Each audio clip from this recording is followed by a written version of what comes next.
जी हाँ, नमस्कार दोस्तों, स्वागत करते हैं आप सभी को आपका यूट्यूब चैनल अंदाज़ भोजपुरी। जी बता दूं कि भोजपुरी गायक रमेश रसमे जी का एक बहुत ही हाई लेवल गाना आप सबके बीच है। जी हाँ दोस्तों, आरा जिला घर बगाने का बोला जो गाना बहुत ही हाई लेवल, बहुत ही बवाल का है। जी हाँ दोस्तों, आरा जिला घर बज के गाना वायरल सॉन्ग है, बहुत ही गजब, बहुत ही हाई लेवल का है।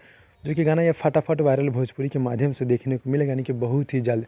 जी हाँ दोस्तों, देखिए यानी कि कल सुबह इसको रिलीज़ कर दिया जाएगा। जी हाँ दोस्तों, यानी कि पोस्टर पर लिखा गया है, यानी कि मतलब बहुत जल्द गाना ये रिलीज़ हो जाएगा। यानी कि देखिए 1 से 2 दिन के अंदर में गाना रिलीज़ हो जाएगा। यानी कि प्रमोशन पोस्टर हम लोग को अभी भी मतलब देखने को मिला है। देखिए आज रात को छूटेगा, नहीं तो कल सुबह ये गाना भोरे सुबह 6:15 पर छूट जाएगा। जी हाँ दोस्तों, फटाफट वायरल भोजपुरी के माध्यम से। जी हाँ दोस्तों, गाना का बोल है आरा जिला घर बाजी।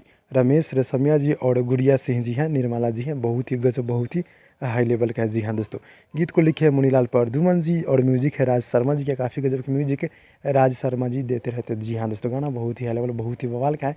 ये वायरल सॉन्ग है, आप लोग इस गाने को सुनिए, ढेर सारा प्यार से बात दीजिएगा भाई लोग। मिलते हैं अगली वीडियो में, तब तक के लिए धन्यवाद।